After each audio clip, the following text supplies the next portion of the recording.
Hello students, this is your course on blogging and tools. In this video on creating blog content, we are going to talk about curating content for blog posts.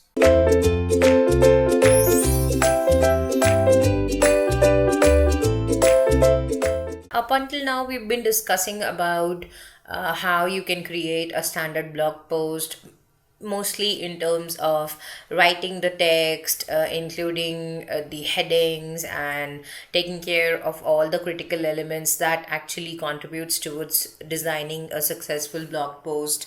How you can use research of keywords, define a topic, and then ultimately, of course, create that blog post which is rich in media, which is rich in value, which is rich in content for your target customers, for your target readers, your target audience. But when it comes to producing content on a daily basis or multiple times in a day, over a point in time, it becomes difficult for bloggers to keep up with the frequency which they may have achieved in the early phase of blogging. That is why content curation is something that can support the overall output of the blog, and it can fill in the gaps which are left by the original content created by you as well. And therefore this is the reason that we are discussing about content curation in the chapter about creating content. Now, there are several niche specific sites, communities, and forums that exist to explore for content curation with tools to bring together the content in one place. Some of the more popular ones that are used by bloggers are Pinterest, then there is Feedly, there is Trapit, DrumUp, Listly, and Pearl Trees is a very famous one. Wakelet is there. These sites, and of course and Quartz, these sites help you in start first of all to consume content which is relevant to your niche. See how the world is producing content in that particular niche. What are the new emerging ideas? How existing and fundamental ideas have been addressed, have been talked about, and that sort of gives you idea about how you will be shaping your blog content.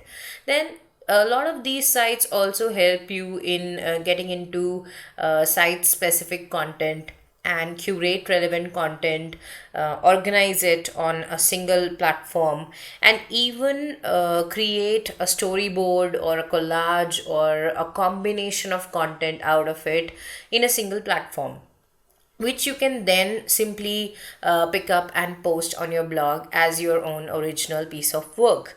However, content curation is definitely something that is to be considered one step above content aggregation. You're not just collecting stuff from industry blogs. When I say industry, I mean the industry or niche in which your blog is falling. So it's not just about aggregating or collecting stuff from these sources like blogs, news sites, and social media platforms, or forums or communities.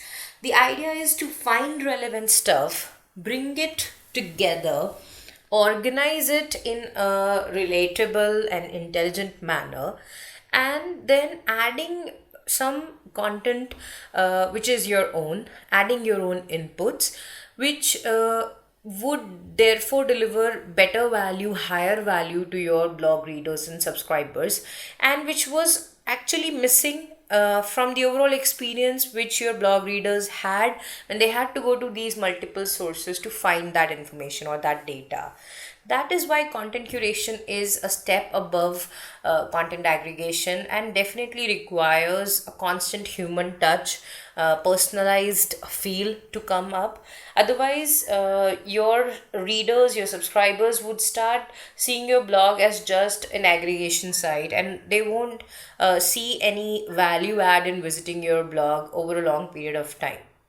Of course, the content curated in this manner, you can publish it on your site. You can even share it in your email newsletter or publish it on social media.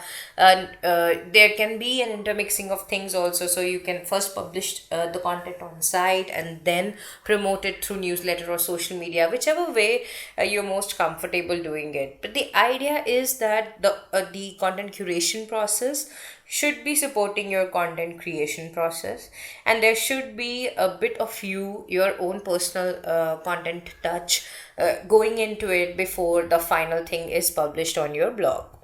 So here's an example of how it can look like. So you can take a number of charts, or you can select a number of sources to refer to when you're trying to develop a blog. Let's say the topic is understanding the difference between content creation and content curation. So these sources will form your ideas, form your opinion, and even you may agree with some, you may not agree with some. When you will read some of the content, you will think that okay, there's a better way to say it, or there are different examples which could be more relevant to your target audience. So when you start designing your own content, now you can open with your own original content and then insert some of your curated content, and that's how you build content curation and creation balance for your target audience on your specific blog. And you must remember that this whole approach of curation is there for bloggers to improve their readers learning experience or content consumption experience. It's not to make their life easy, although it does so, but the idea is not to escape from creating original content, because that's what blogging is all about essentially. The idea is to create original content which also is aware of content that is created by others in the same niche. And that's why content curation is something that supports content creation as a process, and should be something that you should do for your blog development and blog growth.